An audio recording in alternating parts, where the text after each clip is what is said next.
Assalamualaikum warahmatullahi wabarakatuh.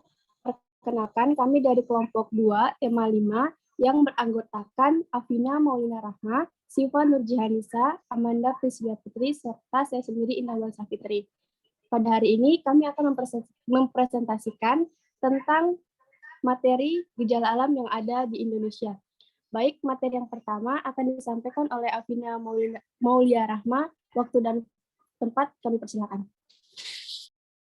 Baiklah, yang pertama, tujuan. Siswa diharapkan dapat mengetahui gejala alam yang terjadi di Indonesia. Lalu yang kedua, siswa dapat menjelaskan gejala alam yang pernah terjadi di Indonesia. Yang ketiga, siswa dapat mengetahui penyebab terjadinya gejala alam. Yang keempat, siswa dapat menerapkan solusi pencegahan gejala alam di kehidupan.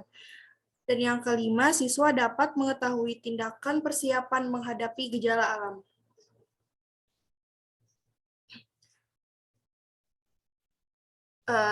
Gejala alam disebut juga dengan peristiwa alam, merupakan suatu peristiwa yang terjadi karena adanya pengaruh yang ditimbulkan oleh alam itu sendiri, namun juga dapat disebabkan oleh faktor perbuatan manusia. Gejala alam ini dapat dirasakan oleh manusia maupun makhluk hidup lainnya. Gejala alam yang pertama, gempa bumi. Gempa bumi merupakan peristiwa getaran yang berasal dari perut bumi, di mana getaran tersebut merupakan getaran bergelombang yang terjadi pada lapisan kulit bumi. Kekuatan gelombang gempa bumi ada yang lemah dan ada yang sangat kencang. Saat gempa bumi terjadi, tanah yang kita pijak akan tiba-tiba berguncang. Barang-barang yang berada di atas atau di dinding akan berjatuhan.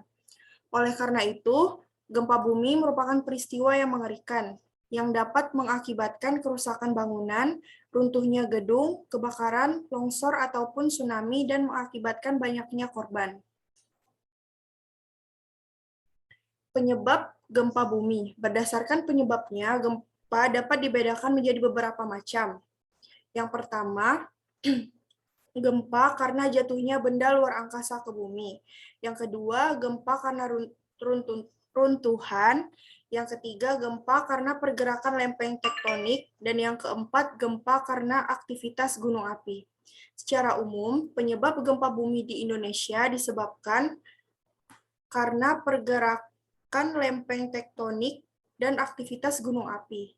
Lempeng tektonik sendiri merupakan lapisan keras yang terdiri dari batuan yang kuat, pecahan dari litosfer. Aktivitas gunung berapi dapat menyebabkan gempa karena adanya pergerakan magma dalam perut gunung sehingga menimbulkan getaran gempa bumi. Namun, hanya dapat dirasakan di sekitar wilayah gunung saja.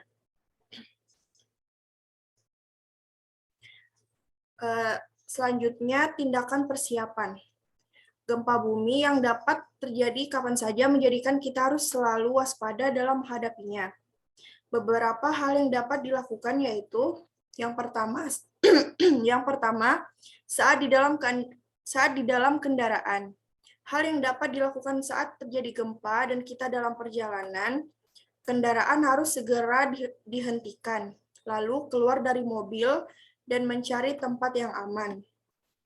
Kita berada di atas kereta api, maka berpeganglah yang erat pada tiang pegangan untuk menghindari kita terjatuh saat kereta berhenti mendadak.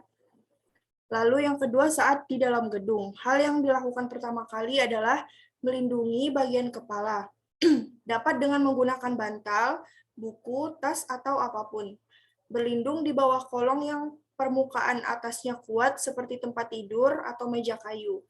Jika memungkinkan, segera berlari keluar gedung. Jika gedung tersebut bertingkat, hindari menggunakan lift. Lalu selanjutnya saat di luar bangunan. Hal yang harus dilakukan juga sama, melindungi kepala lalu berlari ke tempat yang lebih lapang. Jangan berdiri di dekat tiang, tembok, ataupun pagar, karena sewaktu-waktu dapat runtuh. Jika sedang berada di pantai, maka menjauhlah dari pantai, karena gempa dapat memicu terjadinya tsunami.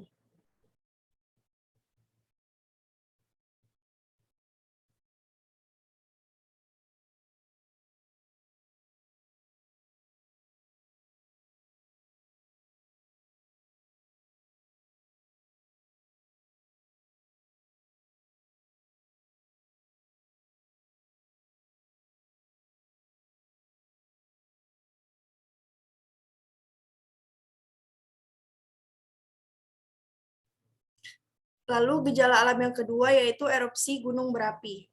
Erupsi gunung berapi disebut juga dengan letusan gunung berapi. Indonesia yang berada pada jalur cincin api Pasifik menjadikan Indonesia termasuk wilayah yang sering mengalami gunung meletus. Cincin api Pasifik merupakan pertemuan tiga lempeng tektonik yaitu lempeng Indo-Australia, lempeng Eurasia, dan lempeng Pasifik.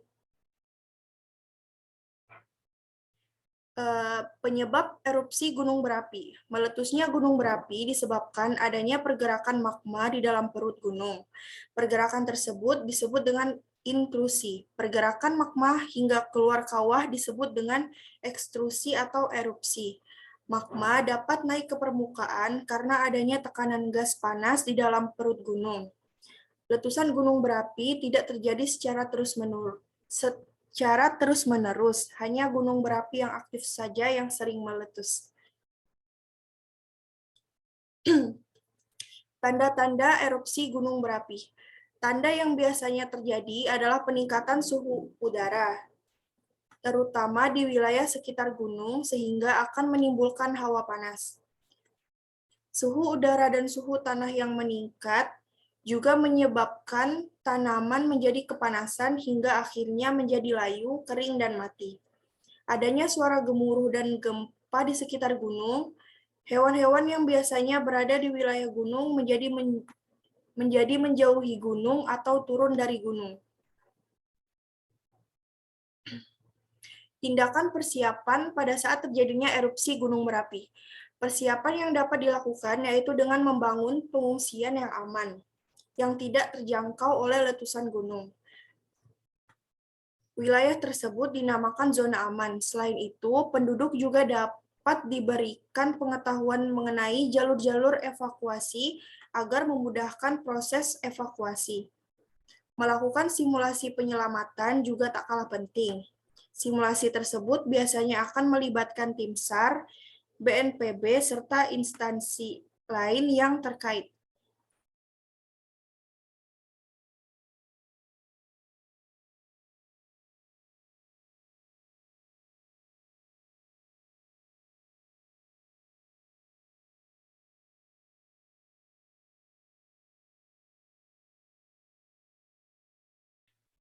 Gejala alam yang ketiga yaitu tsunami. Tsunami merupakan istilah yang berasal dari bahasa Jepang, memiliki arti gelombang pelabuhan. Tsunami merupakan gelombang raksasa yang terjadi karena adanya pergerakan di dasar laut. Misalnya adalah pergerakan gempa bumi di dasar laut. Gelombang tsunami berukuran sangat panjang dan tinggi. Tinggi gelombang tsunami tersebut seperti membentuk sebuah dinding air raksasa.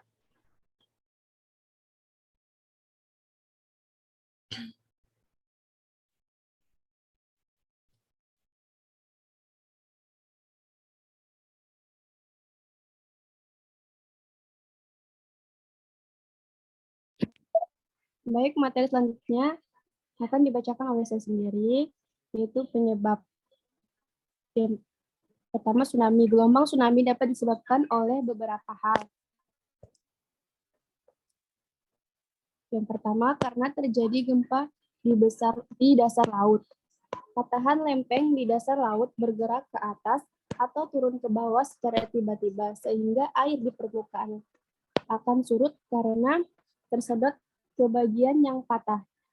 Sesaat kemudian, air akan menghempas kembali, mengalir, dan menghasilkan gelombang besar atau tsunami. Terdapat beberapa kriteria gempa yang mengakibatkan tsunami, seperti gempa yang berpusat di tengah laut, kedalaman gempa yang dangkal, gerakan patahan gempa naik turun, serta kekuatan gempa yang sekurang-kurangnya 6,5 skala Richter. Yang kedua, karena longsor. Longsor terjadi karena runtuhnya material dalam jumlah yang besar ke laut, sehingga menyebabkan hentakan secara tiba-tiba, lalu air di permukaan terhempas sehingga menyebabkan gelombang tsunami. Yang ketiga yaitu karena letusan gunung berapi. Letusan gunung berapi tersebut menyebabkan banyaknya material gunung yang runtuh ke laut secara tiba-tiba, menyebabkan laut bergerak dan timbullah gelombang atau ombak yang cukup besar.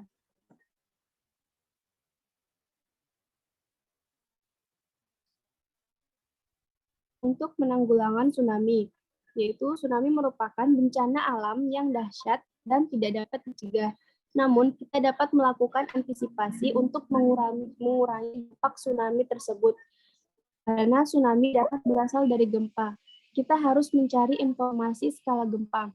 Di Indonesia, kita dapat memperoleh informasi tersebut melalui BMKG, Badan Meteorologi,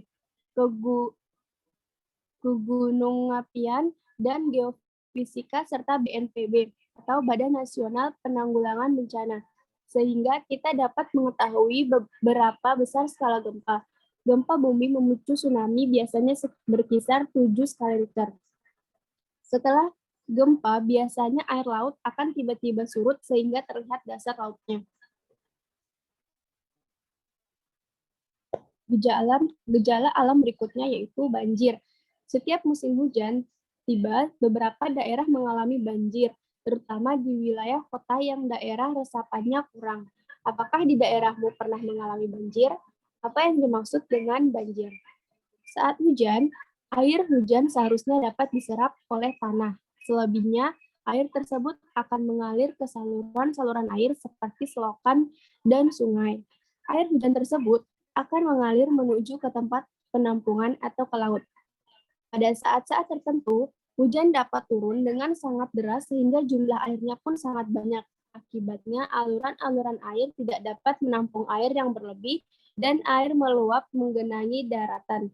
Nah, peristiwa meluap, menggenang, dan mengalirnya air ke daratan tersebutlah yang disebut dengan banjir. Penyebab banjir. Banjir dapat disebabkan oleh berbagai hal, dapat terjadi secara alamiah dan dapat pula karena ulah manusia. Penyebab yang pertama yaitu penyebab alamiah, terjadi karena faktor alam yang tidak dapat dihindari, seperti karena curah hujan yang tinggi. Curah hujan yang tinggi mengakibatkan jumlah air meningkat sehingga air akan meluap atau menggenang dan mengakibatkan banjir. Erosi atau rusaknya tanah di daerah gunung juga semakin memudahkan terjadinya banjir karena menurunnya daya serap tanah. Air hujan dalam jumlah yang banyak tersebut akan langsung mengalir ke daerah yang lebih rendah secara cepat sehingga menyebabkan banjir. Posisi wilayah yang lebih rendah dari wilayah lain juga menjadi salah satu penyebab banjir karena air selalu mengalir dari tempat tinggi ke tempat yang lebih rendah. Banjir juga dapat disebabkan oleh naiknya air laut ke daratan.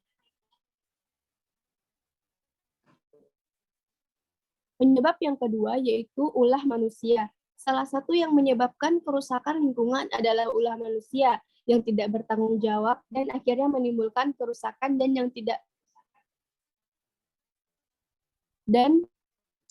bertanggung jawab dan akhirnya menimbulkan kerusakan dan bencana bagi manusia itu sendiri. Misalnya menggundulkan hutan, penebangan pohon sembarangan menyebabkan hutan menjadi gundul dan erosi sehingga daya serapnya rendah. Kemudian kerusakan daerah aliran sungai, banyaknya bangunan beton dan aspal yang menyebabkan air tidak terserap dan menggenang. Membuang sampah sembarangan juga menjadi salah satu penyebab banjir. Oleh karena itu, buanglah sampah pada tempatnya.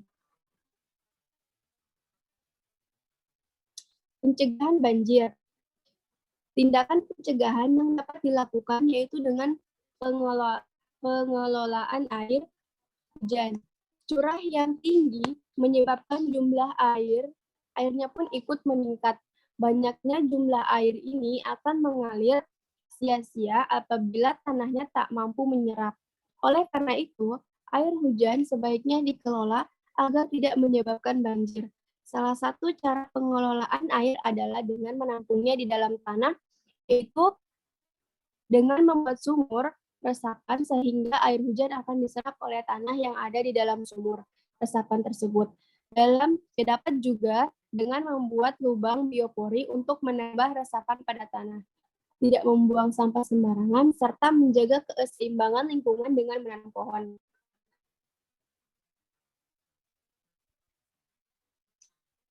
Berikut ilustrasi tentang sumur resapan dan juga resapan air tanpa biopori dan menggunakan biopori. Tindakan persiapan.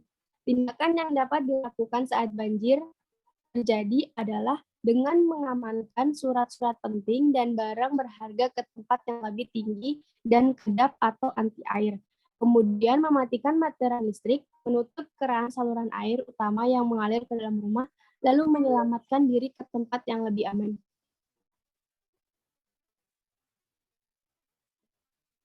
Gejala alam selanjutnya yaitu angin puting beliung. Sebelumnya, apakah kalian pernah melihat angin puting beliung? Angin puting beliung merupakan angin kencang yang juga disebut dengan badai besar yang sangat kuat dengan pusaran angin yang kecepatan dapat mencapai 63 km per jam atau lebih dengan lama kejadian maksimum 5 menit.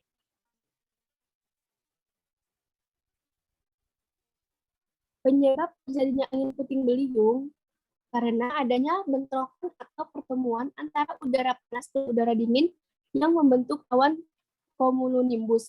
Awan cumulonimbus merupakan jenis awan yang bercampur dengan badai guntur dan hujan lebat. Penyebab puting beliung ini sering terjadi di musim pancaroba dan biasa terjadi di saat siang hari di udara yang pengap serta adanya awan hitam yang mengumpul. Tindakan persiapan yang dapat kita lakukan pada saat terjadi angin puting beliung, yaitu dengan melihat tanda-tanda dari puting beliung itu sendiri, seperti terlihatnya gumpalan awan gelap besar tinggi, terdengar suara gemuruh dari kejauhan, atau dapat dengan adanya petir atau guruh yang terlihat dari kejauhan. Oleh karena itu, kita perlu mempersiapkan diri saat terjadinya puting beliung ini. Hal tersebut meliputi membawa masuk barang ke dalam rumah agar tidak terbawa angin, menutup jendela dan mengunci pintu, mematikan semua aliran listrik, tidak tiarap di atas tanah, menghindari bangunan yang tinggi, yang listrik, papan reklam, atau sebagainya. Segera masuk ke dalam rumah dan jika rasa petir akan menyambar, maka segera membungkuk, duduk dan peluk lutut ke dada.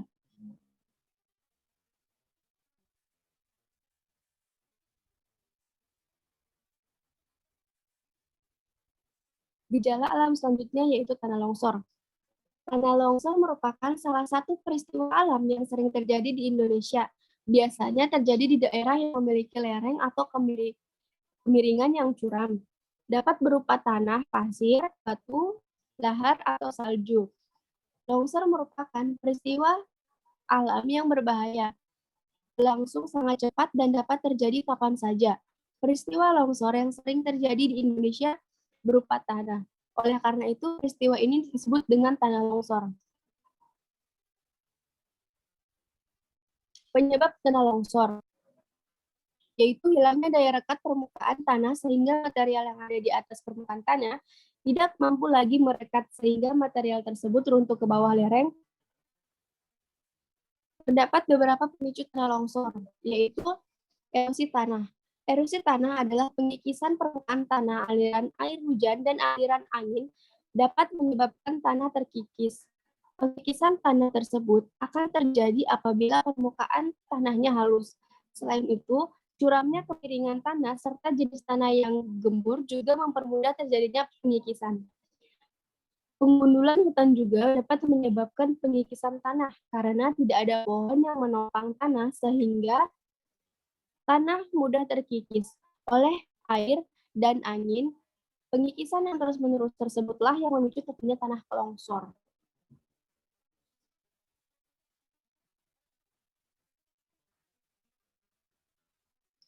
Penyebab tanah longsor yaitu hujan lebat. Selain hujan menjadi ancaman banjir, hujan lebat juga dapat memicu terjadinya tanah longsor. Ketika hujan, air hujan akan diserap oleh tanah. Apabila kondisi tanah baik, maka air dapat diserap dan ditahan oleh tanah. Namun, jika tanah tersebut mengalami erosi, maka tanah tersebut tidak memiliki kekuatan untuk menahan air dan tidak dapat memuat banyak air. Sehingga tanah yang tererosi tersebut akan menjadi lembek dan mudah runtuh karena beban air yang terkandung di dalamnya. Penyebab tanah longsor yaitu beban berlebih. Longsor juga dapat terjadi apabila terdapat beban berlebih di atas bukit atau lereng. Bangunan dan jalan yang dibangun di atas bukit akan membebani tanah di lereng bukit tersebut. Beban di atas bukit akan mendorong ke bawah sehingga akan menyebabkan penurunan dan memicu longsor. Yang getaran guncangan di daerah berlereng curam dapat menyebabkan longsor, di mana getaran tersebut berasal dari mesin kendaraan serta gempa bumi. Getaran yang terjadi dapat mengakibatkan tanah bergerak. Apabila tanah berjenis gemur, tanah akan membentuk rekahan-rekahan, kemungkinan longsor dapat terjadi. Tindak persiapan yang harus dilakukan pada saat tanah longsor, yaitu apabila tanda-tanda longsor sudah terlihat di suatu wilayah, maka kita harus meninggalkan wilayah tersebut dan melakukan evaluasi jika memungkinkan. Jika longsor terjadi, segera berlari menjauh daerah longsor menuju daerah yang aman. Tempat yang aman dalam peristiwa longsor adalah tempat yang berlawanan dengan lereng bukit. Adanya kemungkinan kita tidak dapat melarikan diri ketika longsor, yaitu dengan melingkarkan tubuh seperti bola dengan kuat, serta melindungi kepala agar dapat terlindung dengan baik. Materi selanjutnya akan dibacakan oleh Amanda Priscilla. Waktu dan tempat kami persilahkan.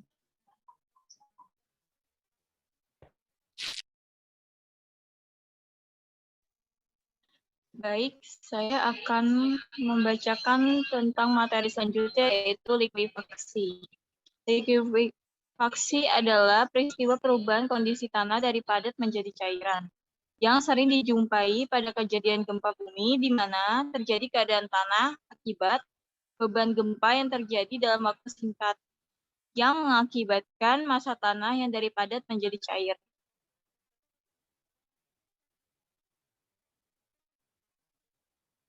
Adapun penyebabnya, yaitu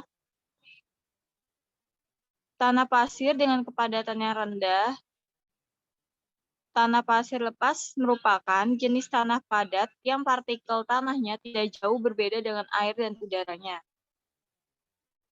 Bentuk butiran tanah atau pasir yang seragam, jenuh air, muka air tinggi, air yang diserap oleh tanah mengandung air tanpa pemuai butir tanah. Kondisi tanah tidak mampu lagi menyerap air yang ada di atas permukaan tanah.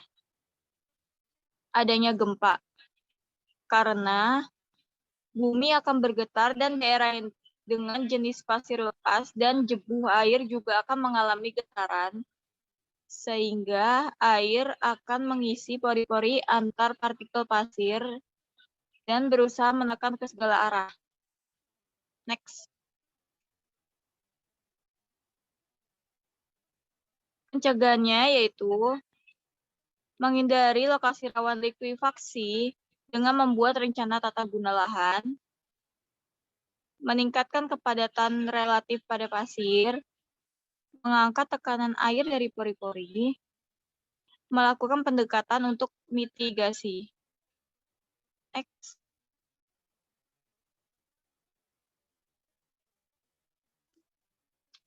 Kita tidak pernah tahu kapan gejala alam akan terjadi.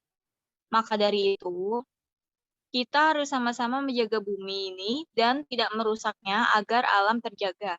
Dan kita juga dapat menikmati rasanya. Setelah mengetahui begitu banyak gejala alam yang pernah terjadi di Indonesia, apa hal yang paling menarik yang kalian dapatkan?